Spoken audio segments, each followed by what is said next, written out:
हाय, good morning friends. और हमने पढ़ा था मौर्य काल के बारे में। इससे पहले हम 5 पार्ट्स कर चुके हैं और उन 5 पार्ट्स में हमने जाना जो पूर्व मौर्य काल के हैं। वैसे तो अब तक 15 पार्ट हो चुके हैं। देखिए, पूर्व मौर्य काल के हमने अब तक 5 पार्ट पढ़े हैं, ठीक है ना। अभी हम 5-6 पार्ट और पढ़ेंगे जिसमें हम मौर्य काल से पूर्व का पार्ट और मौर्य काल से उत्तर का काल पढ़ेंगे, ठीक है ना।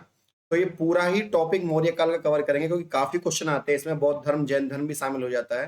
तो सबको हमने एक ही वीडियो में, एक ही सेटअप में, देखिए ये जो जनरल स्टडीज है ये आपके लिए कहाँ कहाँ कामयाब रहेगी। जनरल स्टडीज का पेपर है प्रैक्टिस सेट, आईएएस के लिए, पीसीएस के लिए, एलटी ग्रेड के लिए, ठीक है ना। इन सब परीक्षाओं के लिए ये काफी कारगर रहेगी क्योंकि जीएस तो सब में आती है ही। अच्छा, मैंने आपसे पहले भी कहा था ये हमारा टेलीग्राम चैनल है, इसको आप जरूर ज्वाइन कर लें क्योंकि टेलीग्राम चैनल को से आपको हर एक उसकी पीडीएफ यहाँ से आपको मिल जाएगी, ठीक है। चलिए समय खराब ना करते हुए चलते हैं क्वेश्चन नंबर फर्स्ट पर। मौर्य काल में स्त्रियों की स्थिति के संबंध में निम्नलिखित में से कौन सा कथन असत्य है। मतलब ऐसी कौन सी बात है जो स्त्रियों के बारे में गलत बात लिखी हुई है। पहला, स्त्रीवध को हत्या के समान माना जाता था, ये बात सच है। हमको ढूंढनी है कौन सी बात असत्य है, गलत कौन सी है। स्त्रियों को संपत्ति का अधिकार प्राप्त था, ये भी सच है। स्त्रियों को पुनर्विवाह की अनुमति थी तथा नियोग प्रधान प्रधान भी प्रचलित था, ये भी सच है। वैश्यावृत्ति का प्रचलन नहीं था मौर्य काल में, ये गलत है, जबकि वैश्यावृत्ति उस समय थी और बल्कि धनानंद के देखरेख में इसके ये काम चलते थे। धनानंद धन और आनंद में डूबा रहता था, धनानंद है ना, पद्मानंद का बेटा, उसका बेटा था आम्भीक। अगला क्वेश्चन है, निम्नलिखित में से किन अभिलेखों में अकाल से निमटने के उपायों का उल्लेख है। अब अकाल से किस कौन कौन से अभिलेखों से हमें अकाल के बारे में जानकारी मिलती है। देखिए, एक तो सोहो गोरा ताम्रपत्र था, उससे हमें जानकारी मिलती है अकाल के बारे में। दूसरा था महास्थान अभिलेख, तो इसका मतलब यह है 3 और 4, तो सी ऑप्शन यहाँ पर करेक्ट हो जाएगा, तीसरा और चौथा। इन दोनों से हमको बहुत बहुत जानकारी मिलती है। निम्नलिखित में से किस शासक या किन शासकों ने उपाधि देव नाम प्रिय, मतलब देव नाम प्रिय का मतलब है देव का नाम मुझे प्रिय है, देव नाम प्रिय। देखिए, ये उपाधि धारण की थी एक तो अशोक ने और दूसरा दशरथ ने, तो यहाँ पर आंसर हो जाएगा 1 और 2, ठीक है ना। और वृत्रथ कौन था, अंतिम मुगल शासक जो है वो अंतिम मौर्य शासक, अंतिम मौर्य शासक यहाँ पर वृत्रथ हो जाएगा क्योंकि आपसे वृत्रथ के बारे में पूछा गया है, तो अंतिम मौर्य शासक था वृत्रथ। अगला है, निम्नलिखित में से किस स्रोत से कलिंग युद्ध के विषय में जानकारी मिलती है। मतलब इनमें से कौन सा अभिलेख है जिससे कलिंग विषय के बारे में जानकारी मिलती है। अशोक के 13वें अभिलेख से, अशोक के पृथक कलिंग शिलालेख से, दीपवंश से या महावंश से। देखिए, अशोक का जो 13वां अभिलेख है उससे हमें मतलब केवल यहाँ पर एक सही हो जाएगा क्योंकि हमें केवल फर्स्ट वाले से, अशोक के 13वें अभिलेख से हमें कलिंग के बाद उपगुप्त नामक एक बौद्ध भिक्षु था, उस उपगुप्त ने अशोक को फिर उसके बाद बौद्ध दीक्षा दे दी थी। अगला है, निम्नलिखित को मैच करिए। देखिए, अलेक्जेंडर है, टॉलमी है। देखिए, टॉलमी जो है अपना मिस्र का राजा है, ठीक है ना। एंटोनी गोनस गोनोतास और अलेक्जेंडर। देखिए, अलेक्जेंडर यहाँ पर कौन हो जाएगा, अलेक्जेंडर यहाँ पर हो जाएगा मकदूनिया का राजा। अलेक्जेंडर सिकंदर कहाँ का राजा हो जाएगा, मकदूनिया का। तो डी पर आएगा 3, है ना, सॉरी मतलब डी जाएगा 3 पर। अब क्योंकि ऑप्शन में यहाँ पर डी पे आप देख रहे होंगे किसी में भी 3 नहीं है, ना तो इसमें ना इसमें। अब क्योंकि एपीरस का जो राजा था वो भी अलेक्जेंडर ही था, तो आप इसको इससे भी मैच कर सकते हैं, तो डी पर आ जाएगा 4। तो इसका मतलब है ये दोनों तो उत्तर है नहीं क्योंकि इन दोनों में डी पर 4 नहीं है। अच्छा, दूसरा बात, एंटोनी गोनातास और एंटोनी थियोस और टॉलमी, टॉलमी इसका आया था, मतलब बी पर आएगा 2। अब देखिए, बी पर 2 इसमें नहीं है, बी पर 2 इसमें है। इसका मतलब है ये सब आपस में मैचिंग है पहले से ही, ठीक है। अच्छा, मैं आपको एक बात और बता दूं कि जो अलेक्जेंडर था, अलेक्जेंडर बेबीलोन में पैदा हुआ और मकदूनिया का राजा भी अलेक्जेंडर था जिसका दूसरा नाम था सिकंदर। तो यहाँ पर डी पर 3 भी हो जाएगा सही, लेकिन अलेक्जेंडर एपीरस का भी राजा था क्योंकि, इसलिए उपरोक्त परिस्थितियों में हमें यहाँ पर ए टिक करना होगा। कई बार क्वेश्चन बहुत टिपिकल हो जाता है। मौर्य काल में भूमिकर जो कि राज्य की आय से मुख्य साधन था। देखिए, एक बात आपको बताएं, मौर्य काल में भूमि को कहते थे सीता, है ना, और भूमि पर लगने वाले कर को कहते थे सीता कर। और जो आदमी लैंड टैक्स वसूलता था, लैंड टैक्स का मतलब होता है भूमि पर लगने वाला कर, उसको बोलते थे सीता अध्यक्ष। है ना। जैसा कि देखिए आप यहाँ पर देख रहे होंगे सीता अध्यक्ष, तो यहाँ पर सी आंसर हो जाएगा, सी आंसर हो जाएगा। तो देखिए एक क्वेश्चन और आएगा आगे, मैंने बड़ा इंपॉर्टेंट रखा है उसको, एग्रोनोमी और एस्ट्रोनोमी किसे कहते हैं। अशोक के शिलालेख के विषय में जानकारी दीजिए क्या है। तो दूसरा शिलालेख किसके बारे में है, पांचवा शिलालेख किसके बारे में है, आठवां शिलालेख किसके बारे में है और नौवां शिलालेख किसके बारे में है। ठीक है ना। तो देखिए सबसे पहले आपको ये पता होना चाहिए कि जो नौवां शिलालेख है ना, उसमें किसके बारे में जानकारी मिली हुई है। इनमें से सबसे ज्यादा इंपॉर्टेंट जो है वो आपका नौवां और दूसरा शिलालेख हो जाएगा। ठीक है ना। तो अशोक ने अलग अलग उसमें अलग अलग जानकारी दी थी। अब दूसरे शिलालेख में किसके बारे में जानकारी मिलती है हमको, दूसरे शिलालेख में हमको जानकारी मिलती है धम्म की यात्रा की। तो धम्म की यात्रा, धर्म की यात्रा जो हो जाएगी यहाँ पर आ जाएगा 2। पांचवें शिलालेख से हमें मिलती है जानकारी रूढ़िवादी चीजों की। अब यहाँ पर हमें देखना होगा ए पर 2 कहाँ कहाँ पर है। देखिए ए पर 2 ना तो यहाँ है, ना यहाँ है, ना यहाँ है, ना यहाँ।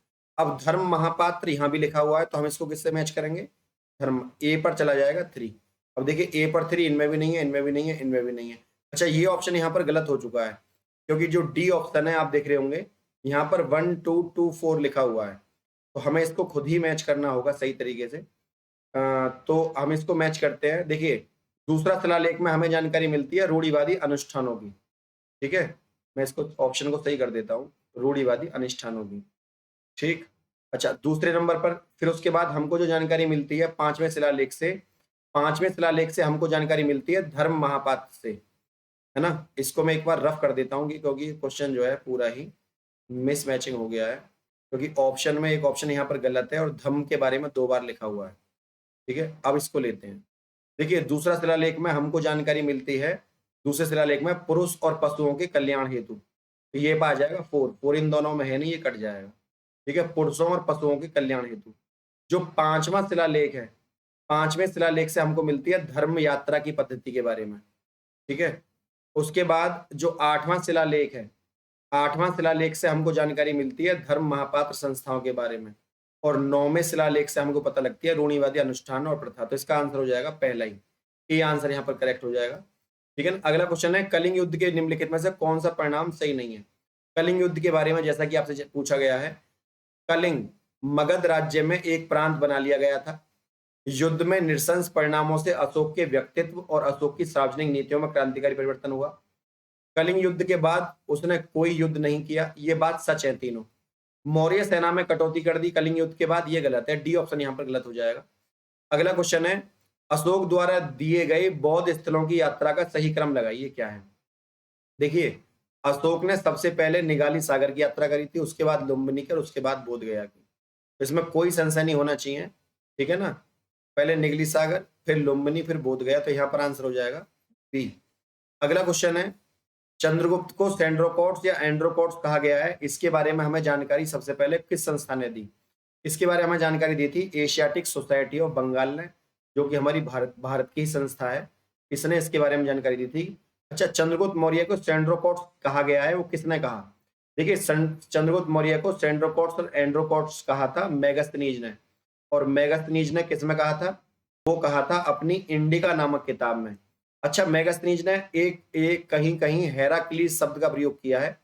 हेराक्लीज का मतलब क्या है, देखिए हेराक्लीज भगवान कृष्ण को कहा गया था, इसने किसको कहा था, भगवान कृष्ण को कहा था हेराक्लीज। तो ये भी आपको याद रखने वाली, मेगस्थनीज ने भगवान शिव, भगवान कृष्ण और चंद्रगुप्त मौर्य के बारे में अपने विचार उल्लेख करे थे। अशोक के शिलालेखों से या अशोक के अभिलेखों से निम्नलिखित में से किस तथ्य की जानकारी प्राप्त नहीं होती। पहला पॉइंट है समकालीन सांप्रदायिक और धार्मिक संघर्ष, अशोक के अंतर्मन की जानकारी, अशोक द्वारा शुरू किए गए प्रशासनिक सुधार, समकालीन लोगों के सामाजिक धार्मिक और आर्थिक जीवन। अशोक ने सांप्रदायिक और धार्मिक संघर्ष के बारे में कभी नहीं लिखा, तो यहाँ पर पहला ही ऑप्शन गलत हो जाएगा, ये जानकारी हमको अशोक से नहीं प्राप्त होती। अगला क्वेश्चन है मेगस्थनीज कौन था। मेगस्थनीज सेल्यूकस निकेटर ने भेजा था अपनी बेटी को देखने के लिए, क्योंकि चंद्रगुप्त मौर्य से उसकी शादी हो गई थी।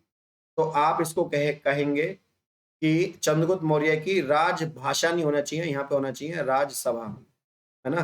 चंद्रगुप्त मौर्य की राजसभा में जो यूनानी राजदूत आया था वो मेगस्थनीज था।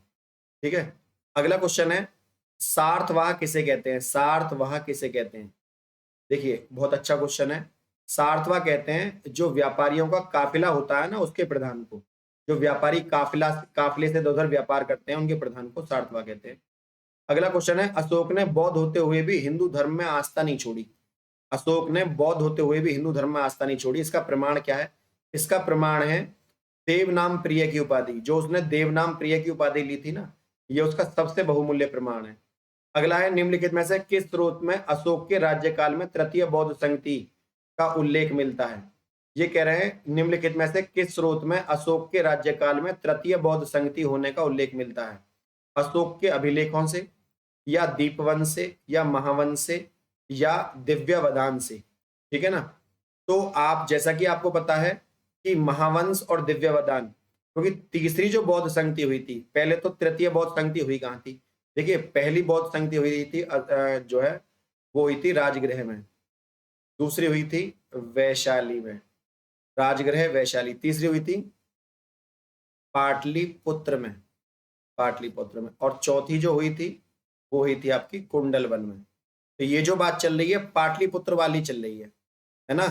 जिसमें पहली वाली में जो अध्यक्ष थे राजगृह वाली में, वो थे अजातशत्रु, दूसरे में थे काल अशोक, तीसरी में थे अशोक, है ना? और चौथी में थे आपका शत्रु का शोक कनिष्क ने किया, चौथी में थे कनिष्क। तो पहली वाली में एक बार रिवाइज कर दे रहा हूँ। पहली में राजगृह में जो बौद्ध संगति हुई, इसमें अजातशत्रु थे। वैशाली में जो हुई उसमें काल अशोक, तीसरी में अशोक, और चौथे में थे कनिष्क। तो अशोक के देखरेख में जो चली थी पाटलिपुत्र में चली। पाटलिपुत्र को राजा उदयन ने बसाया था। और तृतीय बौद्ध संगति में उल्लेख मिलता है अशोक के अभिलेख से हमें। इसमें पहला वाला तो करेक्ट हो जाएगा, तो इन दोनों में तो पहला है ही नहीं। ठीक है ना? और उसके अलावा हमें किस जानकारी मिलती है? दिव्यावदान से। तो यहाँ पहला और चौथा, तो यहाँ पर डी आंसर करेक्ट हो जाएगा बिल्कुल। आपको अतः अगर ज्ञान होगा तो ये कहीं भी बचकर नहीं जाएगा सवाल। अगला क्वेश्चन है, मौर्य नरेश के बारे में कौन सा कथन सही है ना? मौर्य नरेश कौन थे? चंद्रगुप्त मौर्य। नरेश कहते हैं राजा को, मौर्य के नरेश मतलब चंद्रगुप्त मौर्य। उन्होंने संस्कृति, कला और साहित्य के बारे में लिखा, सच है। प्रांतीय विभाजन के बारे में लिखा, ये भी सच है। हिंदूकुश तक साम्राज्य था उनका, हिंदूकुश पहाड़ी तक, ये भी सच है। सोने के सिक्के चंद्रगुप्त मौर्य काल में नहीं चले थे, गलत बात हो जाएगी। पहला, तीसरा और चौथा यहाँ पर डी आंसर यहाँ पर करेक्ट हो जाएगा बिल्कुल। अगला क्वेश्चन है, निम्नलिखित में से कौन सा स्रोत मौर्य के नगर प्रशासन के बारे में कौन सा स्रोत मौर्य के नगर प्रशासन के बारे में विवरण प्रस्तुत करता है? कौटिल्य का अर्थशास्त्र, मेगास्थनीज की इंडिका, विशाखदत्त का मुद्राक्षस, या अशोक का अभिलेख? तो मौर्य के नगर प्रशासन के बारे में बताती है मेगास्थनीज की इंडिका।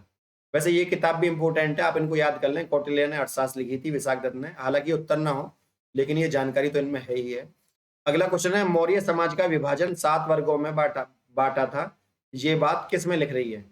ये बात कौटिल्य के अर्थशास्त्र में लिख रही है, अशोक के शिलालेख में, पुराणों में, मेगास्थनीज की इंडिका में। देखिए, मौर्य समाज 7 भागों में बटा हुआ था, ये बात मेगास्थनीज ने अपनी इंडिका के नामक किताब में लिखी थी, जिसमें चंद्रगुप्त मौर्य को दानियों का दानी अर्थात सेंड्रोपोड्स कहा है। अगला जो क्वेश्चन है वो भी बहुमूल्य है। मौर्य कालीन प्रशासन में प्रदेष्टा नामक अधिकारी का पद क्या था? तो देखिए, मौर्य कालीन प्रशासन में प्रदेष्टा नामक जो अधिकारी है उसका पद प्रदेष्टा, गुप्तचर विभाग का प्रमुख, कंटक शोधन न्यायालय का न्यायाधीश। देखिए, न्यायालय का जो न्यायाधीश है, जिसे दंड देने का अधिकार हो, गला काटने का अधिकार हो, ऐसे न्यायालय का न्यायाधीश प्रदेष्टा कहलाता था उस समय। तो यहाँ बी आंसर जो है आपको बी का काला गोला करना है। अगला है, निम्नलिखित में से किस शासकों ने गिरनार क्षेत्र में जल संसाधन की ओर व्यवस्था की ओर ध्यान दिया? देखिए, जल संसाधन की ओर ध्यान दिया था किसने? तो यहाँ पर आपका महापद्मानंद ने तो कभी भी नहीं सोचा इसके बारे में, गलत हो जाएगा पहला। जिसमें पहला है वो तो गलत ही हो गया। चंद्रगुप्त मौर्य, रुद्रदमन और अशोक, इन तीनों ने जल संसाधन के ऊपर कुएं बनवाए थे और अपनी प्रजा को खुश रखने के लिए कुएं खुदवाए। अशोक, चंद्रगुप्त मौर्य, रुद्रदमन। तो यहाँ पर आंसर जो हो जाएगा 2, 3, 4 हो जाएगा। D answer is the right answer. अगला है, चंद्रगुप्त को सेल्यूकस से प्राप्त क्षेत्र से कौन सा सम्मिलित नहीं है? देखिए, चंद्रगुप्त को इनमें से क्या क्या प्राप्त हुआ था, कौन सा प्राप्त नहीं हुआ? ठीक है, देखिए, एरिया जिसे हेरात कहते हैं ये तो मिला था दहेज में। अराकोसिया जिसे कंधार कहते हैं ये भी मिला था। बलूचिस्तान भी मिला था। देखिए, ये नहीं मिला पैरा पिन्सडाई, तो पैरा पनिसडाई जो है काबुल में, ये नहीं मिला था। तो सी आंसर हो जाएगा, ये नहीं मिला था। और हेलना से विवाह हुई थी इसकी, हेलन या हेलना उसका नाम मिलता है, अलग अलग बुकों में अलग अलग है। कौटिल्य के अर्थशास्त्र की व्याख्या कहाँ मिलती है? राजनीतिक सिद्धांतों में आर्थिक, धार्मिक या सामाजिक। देखिए पॉलिटिकल अफेयर्स, पॉलिटिकल प्रिंसिपल्स के बारे में लिखा हुआ है। अशोक के अधीन मौर्य राजतंत्र का सबसे सही वर्णन किसने किया है? देखिए जैसा कि यहाँ पर क्वेश्चन है, अशोक के अधीन मौर्य राजतंत्र का सबसे सही, और यहाँ पर लिखा हुआ है कि अशोक के अधीन मौर्य राजतंत्र की सबसे सही वर्णन किसमें मिलता है। देखिए एक बात आपको याद रखनी चाहिए, जो सीएम थे चंद्रगुप्त मौर्य, उनके इर्द गिर्द पूरी राज्यसभा घूमती थी। वो जो निर्णय लेते थे वो सेंट्रलाइज डिसीजन होता था। तो यहाँ केंद्रीकृत एकाधिपत्य, यहाँ पर बी आंसर जो है वो करेक्ट हो जाएगा। अगला क्वेश्चन है, अशोक की प्रशासनिक नीति के में भारी परिवर्तन किस घटना से आया? देखिए अशोक ने जब कलिंग युद्ध में, अशोक का नियम था कि वो बूढ़ों पर, बच्चों पर और निशस्त्र पर और महिलाओं पर हाथ नहीं उठाएगा। ना तो महिलाओं पर, ना बूढ़ों पर, ना निशस्त्र पर और ना ही बच्चों पर। बच्चे, बूढ़े, महिलाएं और निशस्त्र आदि पर हाथ नहीं उठाएगा। लेकिन पहली बार ऐसा हुआ कलिंग के युद्ध में कि जब कलिंग की जो रानी है, उनके जब पति खत्म हो गए तो उन्होंने खुद महिला का वेश, जो सैनिक का वेशभूषा वो धारण कर लिया और गलती से बहुत सारी महिलाएं भी मारी गई उस युद्ध में। उसके बाद अशोक को उपगुप्त नामक बौद्ध भिक्षु ने आकर बौद्ध दीक्षा दे दी थी। तो यहाँ पर ये आंसर करेक्ट हो जाएगा बी। अगला क्वेश्चन है, अशोक ने किस बौद्ध साधु से प्रभावित होकर बौद्ध धर्म अपनाया? वो कौन सा बौद्ध साधु था? देखिए वो था उपगुप्त। अब इसमें वृद्धरथ कौन था? अंतिम मौर्य शासक वृद्धरथ था। विष्णुगुप्त चाणक्य को कहते हैं, और है ना, और ब्रह्मगुप्त ज्योतिषाचार्य हुए। अशोक के प्रस्तर कहते हैं, देखिए पत्थर को। अशोक के शिलालेखों में स्तंभों के बारे में जानकारी मिलती है। इनमें से कौन सी बात करेक्ट है? इन स्तंभों पर बढ़िया पॉलिश थी, सच है। ये अखंड थे, टूटे हुए नहीं थे, ये भी सच है। और यहाँ पर लिखा हुआ है, अशोक को शेफ्ट सुंडाकार स्तंभ जो है, स्तंभों में बीच बीच में कहीं कहीं सूंड निकल रही है, ये भी सच है। स्थापत्य संरचना का भाग है, टूटे हुए नहीं थे, और स्थापत्य संरचना का भाग तो बिल्कुल भी नहीं थे। पहला, दूसरा, तीसरा यहाँ पर करेक्ट हो जाएगा। सी आंसर जो है वो सही आंसर होगा। अगला क्वेश्चन है, अशोक के शिलालेखों की तुलना में स्तंभ लेखों में सर्वाधिक महत्वपूर्ण अंतर क्या है? अशोक ने पत्थरों पर शिलालेख लिखवाए, पत्थरों पर, और अशोक ने खंभों पर शिलालेख लिखवाए। तो पत्थरों पर, खंभों में क्या अंतर था? स्तंभ लेख में सामाजिक कल्याणकारी आर्यों पर विशेष बल दिया। स्तंभ लेखों में धम्म के बारे में कट्टरपन और धर्मांता के अहंकारोन्नाद का संकेत मिलता है। अगला है तीसरा ऑप्शन, स्तंभ मुख्यतः धर्म के नैतिक पक्षों और बौद्ध धर्म के प्रति अशोक के लगाव को से। ये बिल्कुल करेक्ट उत्तर होगा कि जो स्तंभ थे उसमें तो नैतिक पक्षों को बताया गया है, और बौद्ध धर्म के प्रति अशोक का जो लगाव है वो पत्थरों पर समर्पित है ना। तो स्तंभ लेख में ये चला जाएगा, पत्थरों पर अशोक की बौद्ध धर्म के प्रति लगाव चला जाएगा। तो ये यहाँ पर सी आंसर जो है वो करेक्ट हो जाएगा।